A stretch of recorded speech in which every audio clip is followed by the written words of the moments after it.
दिल्ली को विनय कुमार सक्सेना के रूप में एक नया उपराज्यपाल मिल गया है, लेकिन क्या आपने सोचा है कि राज्यपाल और उपराज्यपाल में क्या अंतर होता है? इन पदों पर क्या पावर्स होती हैं? क्या ये पावर्स अलग होती हैं? इस वीडियो में इन सवालों के जवाब अगले कुछ मिनट्स में। नमस्कार, मेरा नाम है सैयद सोबान और आप देख रहे हैं जागरण.com। चैनल को सब्सक्राइब नहीं किया है अभी तक तो सब्सक्राइब कर लीजिए और बेल आइकन भी प्रेस कर लीजिए। उपराज्यपाल यानी लेफ्टिनेंट गवर्नर एक संवैधानिक प्रमुख यानी कि कॉन्स्टिट्यूशनल हेड होता है।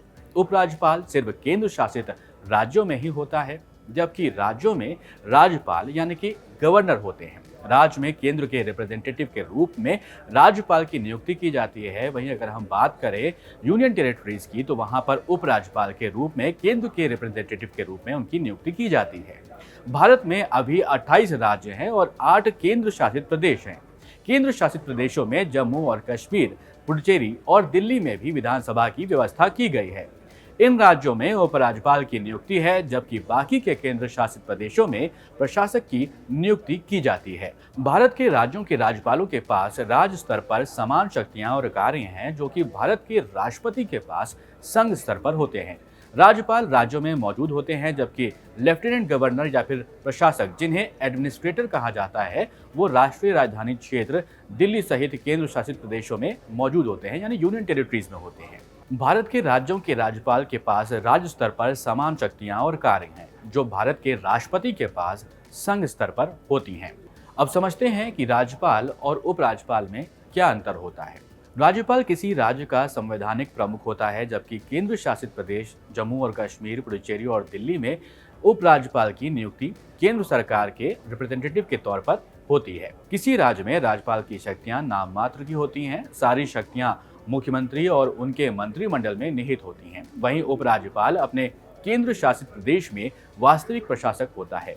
इन प्रदेशों में मुख्यमंत्री की शक्तियां नाम मात्र की होती हैं। राज्यपाल अपने राज्य में मुख्यमंत्री की नियुक्ति करता है, जबकि उपराज्यपाल मुख्यमंत्री की नियुक्ति नहीं करता है।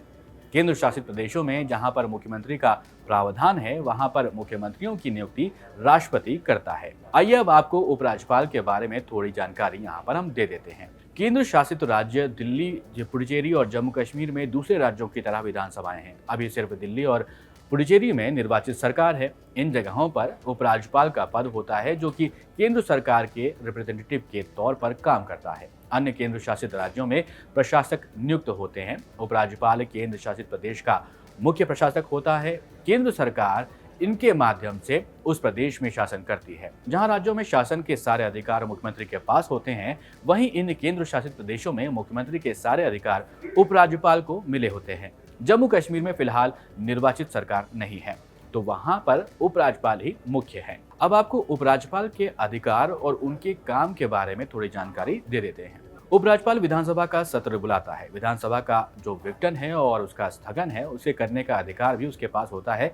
उपराज्यपाल किसी भी मुद्दे पर या फिर लंबित विधेयक पर राज्य विधानसभा को संदेश भेजने का अधिकार भी रखता है। ये संदेश पर हुई कार्रवाई की रिपोर्ट राज्य विधानसभा को उपराज्यपाल को देनी होती है। उपराज्यपाल के पास बिल को पास करने या फिर ना करने का अधिकार भी होता है। बिलों को विधानसभा में पेश करने से पहले उपराज्यपाल की सहमति भी चाहिए होती है। अब थोड़ी जानकारी राज्यपाल के बारे में आपको देते हैं। जिस प्रकार केंद्र में शासन प्रमुख के रूप में राष्ट्रपति होता है, उसी तरह से राज्यों में एक संवैधानिक प्रमुख की व्यवस्था की गई है। राज्यों के इस संविधान प्रमुख को राज्यपाल कहा जाता है। वो राज्य की कार्यपालिका का प्रमुख होता है।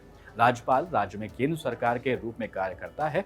इसके साथ ही राज्यपाल राज्य के संवैधानिक प्रमुख की भूमिका भी निभाता है। अब कार्यकाल के बारे में बात कर लेते हैं, तो यहाँ पर आपको बता दें कि राज्यपाल और उपराज्यपाल की नियुक्ति राष्ट्रपति करते हैं और जो टेन्योर होता है वो 5 साल का होता है।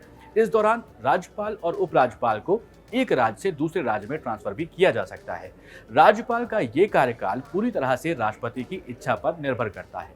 राष्ट्रपति चाहें तो राज्यपाल को उसका कार्यकाल पूरा होने से पहले कभी भी अपने पद से हटा सकते हैं। तो ये थी जानकारी जहां पर हमने आपको बताया राज्यपाल और उपराज्यपाल के बारे में। वीडियो आपको कैसा लगा जरूर हमें कमेंट करके बताइएगा। इस वीडियो को लाइक करें और शेयर करें अपने दोस्तों के साथ, अपने परिवार के साथ और देखते रहें जागरण.com। नमस्कार।